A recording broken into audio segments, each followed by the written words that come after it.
मध्ये रामा इंटरनॅशनल मध्ये राहिलो होतो, त्या हॉटेलमध्ये घुसण्याचा प्रयत्न केला. पोलिसांनी त्यांना ताब्यात घेतलंय. आता मी एसपींशी बोलल्यानंतर मला लक्षात आलं की ते कार्यकर्ते देखील मराठा समाजाचे आहेत. त्या विषयावर देखील मी दादांशी बोलीन की ते कार्यकर्ते कोण आहेत, काय आहेत मला माहित नाही, पण त्यांनी अवाच्य भाषेत माझ्या आईवरनं मला शिव्या दिल्या, माझ्या आईला शिव्या दिल्या. अरे तू देखील मराठा समाजाचा कार्यकर्ता आहे, तुझी आई माझी आई काय वेगळी आहे का? आम्ही जिजाऊला आई म्हणतो, मग माझी आई आणि तुझी आई वेगळी आहे, तू माझ्या आईला शिव्या देतो, तुला लाज वाटली पाहिजे. डोळ्यामध्ये पाणी येतं असं विचार करताना. मी त्याला शिव्या देऊ शकलो असतो, मी परळमध्ये राहण्याचा मोठा झालो, अनेक गोष्टी आम्ही पाहिल्या.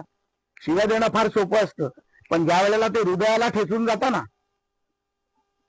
ते दुःख सहन करणं फार कठीण असतं. आणि मी कशासाठी आलो इथे? मी समाजासाठी इथे आलो. 450-500 किलोमीटर लांब दादाच्या आव्हानावरती मी समाजासाठी इथे आलो. माझ्या मनामध्ये जर समाजाबद्दल आदर नसता, समाजाबद्दल प्रेम नसतं, तर मी प्रेसवरती बोललो असतो त्यांनी समितीशी चर्चा करावी. पण ज्या भावनेने माझ्या भावाने मला बोलवलं, ज्या भावनेने त्यांनी मला इथे बोलवलं, एक समाजाचं काहीतरी चांगलं होईल म्हणून तो बोलला, म्हणून मी इथे आलो. आणि मग त्यानंतर जर माझ्यावरती हल्ला करणार असाल, माझ्यावरती शाई फेकणार असाल, मला जर मारणार असाल, तर तुम्ही सांगा मी कुठे हो, मला मारा ना तुम्ही. मी समाजासाठी मारायला देखील तयार आहे. मी चुकीचं केलं असेल तर दादानी मला सांगावं तू चुकला म्हणून. मी दादाला सन्मान करतो. आज समाजाचा आमचा हिरो दादा आहे. दादानी मला सांगावं की मी चुकलो म्हणून. मी पोलिसांना देखील सांगितलं, जोपर्यंत दादांकडून मी येत नाही तोपर्यंत त्यांच्यावरती कुठली कारवाई करू नका.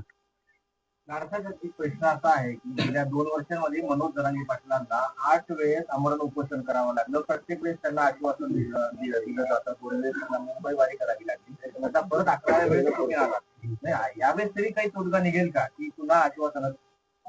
हे बघा, भगवद्गीतेमध्ये एक गोष्ट सांगितली, कोणीतरी संदेश घेऊन जायचा असतो. आता संदेश घेऊन जाणारा माणूस जर युद्ध पेटवणार असेल तर तो संदेश योग्य नाही. मी युद्ध पेटवायला नाही आलोय, तर मी तो भगवद्गीतेतला सार घेऊन आलोय. मला माझ्या समाजाला पुढे घेऊन जायचंय, माझ्या समाजाच्या भावनेबरोबर एकत्र जायचंय, मला समाजाचे अडलेले विषय पूर्ण करायचे. आणि मला खात्री आहे ज्या पद्धतीमध्ये माझी काम करण्याची शैली किंवा पद्धत आहे, दादांबरोबर दादांचा आशीर्वाद माझ्या डोक्यावर राहिला तर निश्चितपणे दादांचे विषय तडीस जातील. दादांचे नाही, समाजाचे विषय, ज्या समाजासाठी दादा लढतोय. त्यामुळे ते समाज आणि दादा वेगळा नाही, परंतु ते विषय तडीस जातील त्याचा मी प्रयत्न करणार आहे. आणि बाकी सगळं जे काय आहे ते मी दादांवर सोडतो. सर, आता तुम्ही म्हणले की जरांगे पाटील यांच्यासोबत चर्चा करून आम्ही चर्चा करून हे प्रश्न सोडवणार आहोत. मात्र मुख्यमंत्र्यांशी चर्चा करण्याचा हा तुमचा वैयक्तिक प्रश्न असल्याचं तुम्ही म्हणले. मात्र आजपर्यंतच्या आंदोलनात मनोज जरांगे पाटील यांनी माध्यमांसमोरच जे काय ते चर्चा केलेलं आहे. आम्ही दोघे भाऊ, तुम्ही बिलकुल चिंता करू नका, काही भांडण लावू नका आमच्यामध्ये. मी दादांसाठी अनेक पेपर पण घेऊन आलो की सारथीमध्ये काय झालं, राजश्री शाहू महाराज शिष्यवृत्तीमध्ये काय झालं, मराठा समाजांच्या हॉस्टेलची परिस्थिती काय आहे, अण्णासाहेब पाटील आर्थिक विकास महामंडळातून किती पैसे दिले. आता काल 150 कोटी रुपयाचा निधी दादा ह्याला दिला गेला, अण्णासाहेब पाटील आर्थिक विकास महामंडळा बँकेची कर्ज परतफेडीसाठी. त्याच्यावर पण लोकांनी टीका केली की प्रसाद लाट जाणार म्हणून निधी दिला गेला. प्रत्येक गोष्टीचा 3 महिन्याचा कालावधी असतो, 3 महिन्यांनी तो निधी वितरित केला जातो. पण ह्याचं कोणीतरी स्वागत केलं पाहिजे ना. 150 कोटी रुपये समाजाच्या जी मुलं रोजगार करायला मागतायत त्यांचा व्याजाचा परतावा गेला, याचं कोणीतरी पण अभिनंदन केलं पाहिजे. राज्य सरकारचं करा, मुख्यमंत्र्यांचं करा, अर्थमंत्र्यांचं करा, उपमुख्यमंत्र्यांचं करा.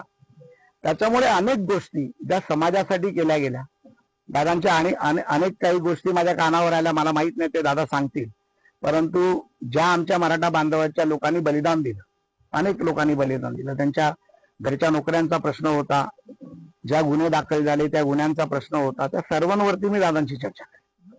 तुम्ही या ठिकाणी आलात, मुख्यमंत्र्यांशी तुमची काही चर्चा झाली का? नाही, मी आज आलो, मी परत तुम्हाला सांगतो, मी माझ्या वैयक्तिक कॅपॅसिटीमध्ये इथे आलो, प्रसाद लाड म्हणून आलो, मनोज दादाचा भाऊ म्हणून आलो, समाजाचा कार्यकर्ता म्हणून आलो, मराठा समाजाचा सन्मान मान आहे म्हणून मी इथे आलो. मी जे आहे ते मराठा आहे म्हणून आलो. आमच्याकडे काय होतं, कोकणातला मराठा असेल तर त्याला मराठा थोडंसं कमी समजलं जातं, पण आम्ही पण मराठा आहोत, आम्हाला मराठ्यांबद्दल आदर आहे, समाजाबद्दल आदर आहे. छत्रपती शिवाजी महाराजांचा रायगड देखील कोकणातच आहे, त्याच्यामुळे आम्ही छत्रपतीला मानणारे कार्यकर्ते आहोत. आणि आता आमचं केंद्रबिंदू हे आंतरवाली सराठी. या आंतरवाली सराठीमध्ये दादा जो निर्णय देतील, दादा जे म्हणतील, दादानी माझा मान ठेवून जर सांगितलं की बाबा मी हे आंदोलन प्रसाद लाडच्या शब्दावरती मागे घेतोय, तर मला आनंद वाटेल. आणि नाहीतर ते जे मला मार्गदर्शन करतील ते मी पुढे. तर आता पण ते स्टॅटिस्टिक त्याच्यासमोर ठेवलं नाही झाले, त्यामुळे आम्ही गैरसमज झाले. तुमच्या अगोदरही काही प्रतिनिधी येऊन गेले, मग ज्या पद्धतीने आकडे आता तुम्ही कागद घेऊन आलेले दिसतात. मला असं वाटतं की मधल्या काळामध्ये काही त्यांच्यासमोर ठेवल्या गेल्या नाही आकडेवारी. नाही, काही गोष्टी असं असतात की आंदोलनामध्ये आम्ही देखील विद्यार्थी दशेपासून काम केलं. ज्या वेळेला आपण आंदोलन करत असतो तेव्हा आंदोलकाच्या भूमिकेत असतो. ज्या वेळेला आपण आंदोलन करत असताना, आंदोलकाच्या भूमिकेत असताना आपल्याबरोबर काही लोक असतात जे आपल्याला सत्यता आपल्या समोर मांडायचा प्रयत्न करत असतात, किंवा आपण ज्यांच्या समोर आंदोलन करतो ते आपल्या समोर आणून त्या गोष्टी ठेवत असतात. मी असं नाही म्हणणार की दादाला काही गोष्टी माहीत नाही, परंतु ज्या गोष्टी कळल्या आहेत या आज आपल्या माध्यमातून जनतेसमोर देखील जातील, दादासमोर देखील येतील.